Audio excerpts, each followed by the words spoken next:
আসসালামু আলাইকুম এভরিওয়ান। আজকে সকাল সকাল ঘুম থেকে উঠলাম, ওইটা আমার বাসার সামনে দাঁড়ায় আবহাওয়াটা ফিল করতেছিলাম। আসলে ফজরের নামাজের পরে আবহাওয়াটা খুবই সুন্দর থাকে, খুবই ঠান্ডা থাকে। স্পেশালি দুবাইতে 8টার পরে বাইরে বের হওয়া যায় না, এত গরম। তো ফজরের আজানের পরে একটু বের হই, বের হয়ে একটু হাঁটি, তো খুবই ভালো লাগে। আবহাওয়াটার সাথে খুব এনজয় করি।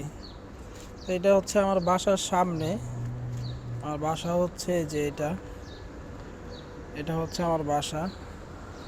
বাসার সামনে দাঁড়ায় আছি, দাঁড়ায় দাঁড়ায় অনেক কিছু ভাবতেছি আর দেখতেছি।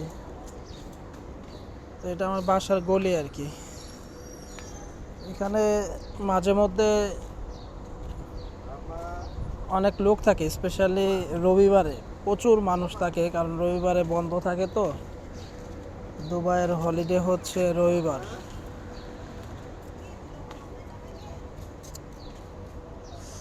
তো এই হচ্ছে আমাদের অবস্থা।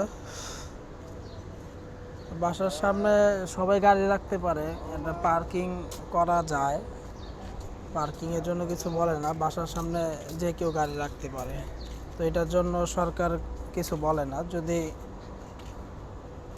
কিছু রুলস আছে, রুলসগুলো হচ্ছে আপনি যেখানে সেখানে পার্কিং করতে পারবেন না। পার্কিং করলে আপনি যে কোনো সময় জরিমানা ধরতে পারে।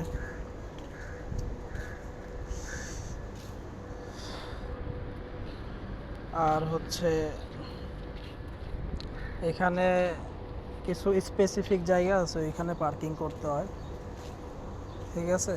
আর যাদের গাড়ি আছে তাদের বাসার সামনে গাড়ি রাখা যায়। তো এটা আমার বাসার সামনে। তো আমার কিছু ফ্রেন্ড আছে, তাদের গাড়ি আর কি আমার বাসার সামনে রাখছে। আর হচ্ছে এখন যারা দুবাই আসতে চাচ্ছেন, আমার মনে হয় না আসতে পারবেন, কারণ হচ্ছে দুবাইয়ের ভিসা বন্ধ, স্পেশালি বাংলাদেশ আর পাকিস্তানের জন্য। তো যারাই দুবাই আসবেন ট্যুরিস্ট ভিসায় আসবেন না, আসলে অনেক বিপদে অনেক প্রবলেমে পড়বেন। আর দুবাইয়ের অবস্থা খুবই খারাপ, এখানে চাকরি পাওয়াটা খুবই টাফ। সো যা করবেন ভেবে চিন্তে করবেন। যদি চিন্তা করেন যে দুবাই আসবেন 3 লাখ 4 লাখ টাকা খরচ করে, তাহলে বলবো যে ভাই আইসেন না। 3-4 লাখ টাকা দিয়ে বাংলাদেশে কিছু একটা করেন, ছোটোখাটো একটা ব্যবসা শুরু করেন, ওইটা দিয়ে আপনি হয়তো বা মাসে 20-30 হাজার টাকা ইনকাম করতে পারবেন। দুবাইতে প্রচুর খরচ। এক হচ্ছে আপনার হাউস রেন্ট, খাওয়া দাওয়া, চলাফেরা খুবই টাফ, ঠিক আছে। তো আপনারা ভুলেও এই কাজটা করবেন না। 2-3 লাখ টাকা খরচ করে দুবাই আসা থেকে বাংলাদেশে ছোট একটা চার দোকান দিয়ে বসে থাকলেও অনেক ভালো। তো এটা হচ্ছে আপনাদের জন্য সাজেশন, ফ্রেন্ড হিসাবে, ভাই হিসাবে, বন্ধু হিসাবে বলবো।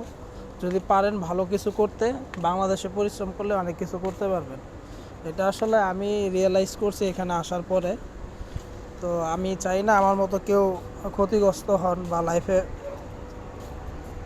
কোনো হ্যাম্পার হন, ঠিক আছে। তো ধন্যবাদ সবাইকে। আসসালামু আলাইকুম, গুড মর্নিং এভরিওয়ান, থ্যাংকস।